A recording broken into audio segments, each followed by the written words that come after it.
The Rime of the Ancient Mariner was written by Samuel Taylor Coleridge and published in 1798. It is a poem that recounts the experiences of a sailor who has returned from a long sea voyage. Thank you to listener Smith Corona for suggesting this story, and please like and subscribe if you enjoy the recording. And as always, if you join my YouTube as a member, I will try to give priority to any of your requests. Now, please enjoy The Rime of the Ancient Mariner. Part 1. It is an ancient mariner, and he stoppeth one of three, by thy long grey beard and glittering eye. Now wherefore stopp'st thou me? The bridegroom's doors are opened wide, and I am next of kin. The guests are met, the feast is set, mayst hear the merry din. He holds him with his skinny hand. There was a ship, quoth he. Hold off, unhand me, grey-beard loon. Eftsoons his hand dropped he. He holds him with his glittering eye. The wedding guest stood still, and listens like a 3 years' child. The mariner hath his will. The wedding guest sat on a stone. He cannot choose but hear. And thus spake on that ancient man, the bright-eyed mariner. The ship was cheered, the harbour cleared. Merrily did we drop, below the kirk, below the hill, below the lighthouse top. The sun came up upon the left, out of the sea came he, and he shone bright, and on the right went down into the sea. Higher and higher every day, till over the mast at noon, the wedding guest here beat his breast, for he heard the loud bassoon. The bride hath paced into the hall, red as a rose is she. Nodding their heads before her goes the merry minstrelsy. The wedding guest he beat his breast, yet he cannot choose but hear, and thus spake on that ancient man, the bright-eyed mariner. And now the storm blast came, and he was tyrannous and strong. He struck with his o'ertaking wings, and chased us south along, with sloping masts and dipping prow, as who pursued with yell and blow, still treads the shadow of his foe, and forward bends his head. The ship drove fast, loud roared the blast, and southward, aye we fled. And now there came both mist and snow, and it grew wondrous cold, and ice, mast high, came floating by, as green as emerald, and through the drifts the snowy cliffs did send a dismal sheen, nor shapes of men nor beasts we ken. The ice was all between. The ice was here, the ice was there, the ice was all around. It cracked and growled, and roared and howled, like noises in a swoon. At length did cross an albatross, thorough the fog it came, as if it had been a Christian soul, we hailed it in God's name. It ate the food it ne'er had eat, and round it flew. The ice did split with a thunder fit, the helmsman steered us through, and a good south wind sprung up behind, the albatross did follow, and every day, for food or play, came to the mariner's hollow. In mist or cloud, on mast or shroud, it perched for vespers 9, whiles all the night, through fog smoke white, glimmered the white moonshine. God save thee, ancient mariner, from the fiends that plague thee thus. Why look'st thou so? With my crossbow I shot the albatross. Part 2. The sun now rose upon the right, out of the sea came he, still hid in mist, and on the left went down into the sea, and the good south wind still blew behind, but no sweet bird did follow, nor any day for food or play came to the mariner's hollow. And I had done a hellish thing, and it would work 'em woe, for all averred I had killed the bird that made the breeze to blow. Ah, wretch, said they, the bird to slay that made the breeze to blow. Nor dim nor red, like God's own head, the glorious sun uprist. Then all averred I had killed the bird that brought the fog and mist. 'Twas right, said they, such birds to slay, that bring the fog and mist. The fair breeze blew, the white foam flew, the furrow followed free. We were the first that ever burst into that silent sea. Down dropped the breeze, the sails dropped down. 'Twas sad as sad could be, and we did speak only to break the silence of the sea. All in a hot and copper sky, the bloody sun at noon, right up above the mast did stand, no bigger than the moon. Day after day, we stuck, nor breath nor motion, as idle as a painted ship upon a painted ocean. Water, water, everywhere, and all the boards did shrink. Water, water, everywhere, nor any drop to drink. The very deep did rot, O Christ, that ever this should be. Yea, slimy things did crawl with legs upon the slimy sea. About, in reel and rout, the death fires danced at night. The water, like a witch's oils, burnt green, and blue and white. And some in dreams assured were of the spirit that plagued us so. 9 fathom deep he had followed us from the land of mist and snow, and every tongue, through utter draught, was withered at the root. We could not speak, no more than if we had been choked with soot. Ah, well a day, what evil looks had I from old and young! Instead of the cross, the albatross about my neck was hung. Part 3.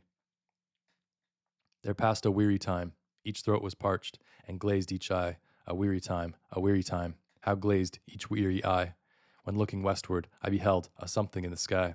At first it seemed a little speck, and then it seemed a mist. It moved, and took at last a certain shape, I wist. A speck, a mist, a shape, I wist. And still it neared, as if it dodged a water sprite. It plunged and tacked and veered, with throats unslaked, with black lips baked. We could nor laugh nor wail. Through utter drought, all dumb we stood. I bit my arm, I sucked the blood, and cried, "A sail, a sail." With throats unslaked, with black lips baked, agape they heard me call, "Gramercy!" They for joy did grin, and all at once their breath drew in, as they were drinking all. "See, see," I cried, "she tacks no more. Hither to work us wheel. Without a breeze, without a tide, she steadies with upright keel." The western wave was all aflame. The day was well nigh done. Rested the broad bright sun, when the strange shape drove suddenly betwixt us and the sun. And straight the sun was flecked with bars. Heaven's mother sent us grace, as if through a dungeon grate he peered, with broad and burning face. Alas, thought I, and my heart beat loud, how fast she nears and nears. Are those her sails that glance in the sun, like restless gossamers? Are those her ribs, through which the sun did peer, as through a grate? And is that woman all her crew? Is that a death? And are there two? Is death that woman's mate? Her lips were red, her looks were free, her locks were yellow as gold, her skin was as white as leprosy. The nightmare, life and death was she, who thicks man's blood with cold. The naked hulk alongside came, and the twain were casting dice. "The game is done, I've won, quoth she, and whistles thrice. The sun's rim dips, the stars rush out. At one stride comes the dark, with far-heard whisper o'er the sea. Off shot the spectre bark. We listened and looked sideways up. Fear at my heart, as at a cup, my lifeblood seemed to sip. The stars were dim, and thick the night. The steersman's face by his lamp gleamed white. From the sails the dew did drip, till clomb above the eastern bar the horned moon with one bright star, within the nether tip. One after one, by the star-dogged moon, too quick for groan or sigh, each turned his face with a ghastly pang, and cursed me with his eye. 4 times 50 living men, and I heard nor sigh nor groan. With heavy thump, a lifeless lump, they dropped down one by one. The souls did from their bodies fly. They fled to bliss or woe, and every soul it passed me by, like the whiz of my crossbow. Part 4. I fear thee, ancient mariner, I fear thy skinny hand, and thou art long and lank and brown, as is the ribbed sea sand. I fear thee and thy glittering eye, and thy skinny hand so brown. Fear not, thou wedding guest, this body dropped not down. Alone, all alone on a wide, wide sea. And never a saint took pity on my soul in agony. The many men so beautiful, and they all dead did lie, and 1,000 slimy things lived on, and so did I. I looked upon the rotting sea, and drew my eyes away. I looked upon the rotting deck, and there the dead men lay. I looked to heaven, and tried to pray, but, or ever a prayer had gushed, a wicked whisper came, it made my heart as dry as dust. I closed my lids, and kept them close, and the balls like pulses beat, for the sky and the sea, and the sea and the sky, lay dead like a load on my weary eye, and the dead were at my feet. The cold sweat melted from their limbs, nor rot nor reek did they. The look with which they looked on me had never passed away. An orphan's curse would drag to hell a spirit from on high, but oh, more horrible than that is the curse in a dead man's eye. 7 days, 7 nights, I saw that curse, and yet I could not die. The moving moon went up the sky, and nowhere did abide. Softly she was going up, and a star or two beside. Her beams bemocked the sultry main, like April hoar-frost spread, but where the ship's huge shadow lay, the charmed water burnt alway, a still and awful red. Beyond the shadow of the ship, I watched the water snakes. They moved in tracks of shining white, and when they reared, the elfish light fell off in hoary flakes. Within the shadow of the ship, I watched their rich attire, blue, glossy green, and velvet black. They coiled and swam, and every track was a flash of golden fire. O happy living things, no tongue their beauty might declare. A spring of love gushed from my heart, and I blessed them unaware. Sure, my kind saint took pity on me, and I blessed them unaware. The selfsame moment I could pray, and from my neck so free, the albatross fell off and sank like lead into the sea. Part 5. O sleep, it is a gentle thing, beloved from pole to pole. To Mary Queen, the praise be given. She sent the gentle sleep from heaven that slid into my soul. The silly buckets on the deck that had so long remained, I dreamt that they were filled with dew, and when I awoke, it rained. My lips were wet, my throat was cold, my garments all were dank. Sure, I had drunken in my dreams, and still my body drank. I moved, and could not feel my limbs. I was so light, almost. I thought that I had died in sleep, and was a blessed ghost. And soon I heard a roaring wind. It did not come anear, but with its sound it shook the sails, that were so thin and sere. The upper air burst into life, and 100 fire flags sheen. To and fro they were hurried about, and to and fro, and in and out, the wan stars danced between. And the coming wind did roar more loud, and the sails did sigh like sedge, and the rain poured down from one black cloud. The moon was at its edge. The thick black cloud was cleft, and still the moon was at its side, like water shot from some high crag. The lightning fell, with never a jag. A river steep and wide. The loud wind never reached the ship, yet now the ship moved on. Beneath the lightning and the moon, the dead men gave a groan. They groaned, they stirred, they all uprose, nor spake, nor moved their eyes. It had been strange, even in a dream, to have seen those dead men rise. The helmsman steered, the ship moved on, yet never a breeze up blew. The mariners all gan work the ropes, where they were wont to do. They raised their limbs like lifeless tools. We were a ghastly crew. The body of my brother's son stood by me, knee to knee. The body and I pulled at one rope, but he said, not to me, I fear thee, ancient mariner. Be calm, thou wedding guest. 'Twas not those souls that fled in pain, which to their courses came again, but a troop of spirits blessed. For when it dawned, they dropped their arms, and clustered round the mast. Sweet sounds rose slowly through their mouths, and from their bodies passed. Around, around, flew each sweet sound, then darted to the sun. Slowly the sounds came back again, now mixed, now one by one. Sometimes a dropping from the sky, I heard the skylarks sing. Sometimes all little birds that are, how they seemed to fill the sea and air with their sweet jargoning. And now 'twas like all instruments, now like a lonely flute, and now it is an angel's song that makes the heavens be mute. It ceased, yet still the sails made on, a pleasant noise till noon, a noise like of a hidden brook, in the leafy month of June, that to the sleeping woods all night singeth a quiet tune. Till noon we quietly sailed on, yet never a breeze did breathe. Slowly and smoothly went the ship, moved onward from beneath. Under the keel 9 fathom deep, from the land of mist and snow, the spirit slid, and it was he that made the ship to go. The sails at noon left off their tune, and the ship stood still also. The sun, right up above the mast, had fixed her to the ocean, but in a minute she gan stir, with a short uneasy motion, backwards and forwards, half her length, with a short uneasy motion. Then like a pawing horse let go, she made a sudden bound. It flung the blood into my head, and I fell down in a swound. How long in that same fit I lay, I have not to declare, but ere my living life returned, I heard in my soul discerned 2 voices in the air. Is it he, quoth one? Is this the man? By him who died on cross. With his cruel bow he laid full low the harmless albatross, the spirit who biddeth by himself in the land of mist and snow. He loved the bird that loved the man who shot him with his bow. The other was a softer voice, as soft as honeydew. Quoth he, the man hath penance done, and penance more will do. Part 6. First voice. But tell me, speak again, thy soft response renewing. What makes that ship drive on so fast? What is the ocean doing? Second voice. Still as a slave before his lord, the ocean hath no blast. His great bright eye most silently up to the moon is cast, if he may know which way to go, for she guides him smooth or grim. See, brother, see, how graciously she looketh down on him. First voice. But why drives on that ship so fast, without or wave or wind? Second voice. The air is cut away before, and closes from behind. Fly, brother, fly, more high, or we shall be belated.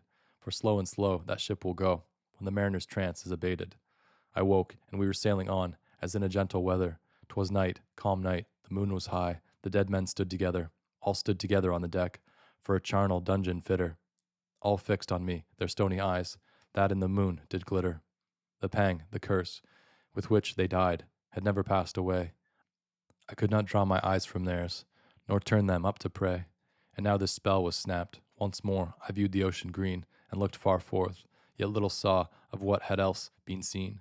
Like one that on a lonesome road doth walk in fear and dread, and having once turned round walks on, and turns no more his head, because he knows a frightful fiend doth close behind him tread.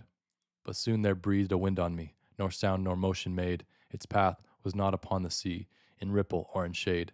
It raised my hair, it fanned my cheek, like a meadow gale of spring. It mingled strangely with my fears, yet it felt like a welcoming. Swiftly, swiftly flew the ship, yet she sailed softly too. Sweetly, sweetly blew the breeze. On me alone it blew. Oh, dream of joy, is this indeed the lighthouse top I see? Is this the hill? Is this the kirk? Is this mine own country? We drifted o'er the harbor bar, and I with sobs did pray, oh, let me be awake, my God, or let me sleep alway. The harbor bay was clear as glass, so smoothly it was strewn, and on the bay the moonlight lay, in the shadow of the moon. The rock shone bright, the kirk no less, that stands above the rock, the moonlight steeped in silentness, the steady weathercock. And the bay was white with silent light, till rising from the same, full many shapes that shadows were, in crimson colors came. A little distance from the prow, those crimson shadows were. I turned my eyes upon the deck. O Christ, what saw I there? Each corse lay flat, lifeless and flat, and, by the holy rood, a man all light, a seraph man, on every corse there stood. This seraph band, each waved his hand. It was a heavenly sight. They stood as signals to the land, each one a lovely light. The seraph band, each waved his hand. No voice did they impart, no voice, but oh, the silence sank like music on my heart. But soon I heard the dash of oars, I heard the pilot's cheer. My head was turned perforce away, and I saw a boat appear. The pilot and the pilot's boy, I heard them coming fast. Dear Lord in heaven, it was a joy the dead men could not blast. I saw a third, I heard his voice. It is the hermit good, he singeth loud his godly hymns that he makes in the wood. He'll shrieve my soul, he'll wash away the albatross's blood. Part 7. This hermit good lives in that wood which slopes down to the sea. How loudly his sweet voice he rears. He loves to talk with mariners that come from a far country. He kneels at morn and noon and eve. He hath a cushion plump. It is the moth that wholly hides the rotted old oak stump. The skiff boat neared. I heard them talk. Why, this is strange, I trow. Where are those lights so many and fair, that signal made but now? Strange, by my faith, the hermit said, and they answered not our cheer. The planks looked warped, and see those sails, how thin they are and sere. I never saw aught like to them, unless perchance it were brown skeletons of leaves that lag my forest brook along, when the ivy tod is heavy with snow, and the owlet whoops to the wolf below, that eats the she-wolf's young. Dear Lord, it hath a fiendish look. The pilot made reply, I am afeard. Push on, said the hermit cheerily. The boat came closer to the ship, but I nor spake nor stirred. The boat came close beneath the ship, and straight a sound was heard. Under the water it rumbled on, still louder and more dread. It reached the ship, it split the bay, the ship went down like lead, stunned by that loud and dreadful sound, which sky and ocean smote, like one that hath been 7 days drowned. My body lay afloat, but swift as dreams myself I found, within the pilot's boat. Upon the whirl where sank the ship, the boat spun round and round, and all was still, save that the hill was telling of the sound. I moved my lips, the pilot shrieked, and fell down in a fit. The holy hermit raised his eyes, and prayed where he did sit. I took the oars, the pilot's boy, who now doth crazy go, laughed loud and long, and all the while his eyes went to and fro. Ha ha, quoth he, full plain I see, the devil knows how to row. And now, all in my own country, I stood on the firm land. The hermit stepped forth from the boat, and scarcely he could stand. O shrieve me, holy man. The hermit crossed his brow. Say quick, quoth he, I bid thee say, what manner of man art thou? Forthwith this frame of mine was wrenched with a woeful agony, which forced me to begin my tale, and then it left me free. Since then, at an uncertain hour, that agony returns, until my ghastly tale is told. This heart within me burns. I pass, like night, from land to land. I have strange power of speech. That moment that his face I see, I know the man that must hear me. To him my tale I teach. What loud uproar bursts from that door? The wedding guests are there. But in the garden bower, the bridemaids singing are. And hark, the little vesper bell, which biddeth me to prayer. A wedding guest, this soul hath been alone on a wide, wide sea. So lonely 'twas, that God himself scarce seemed there to be. Oh, sweeter than the marriage feast, 'tis sweeter far to me, to walk together to the kirk, with a goodly company, to walk together to the kirk, and all together pray, while each to his great Father bends, old men and babes and loving friends, and youths and maidens gay.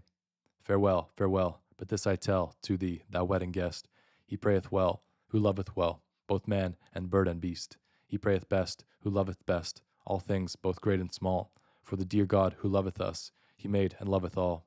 The mariner, whose eye is bright, whose beard with age is hoar, is gone, and now the wedding guest turned from the bridegroom's door. He went like one that hath been stunned, and is of sense forlorn, a sadder and a wiser man. He rose the morrow morn.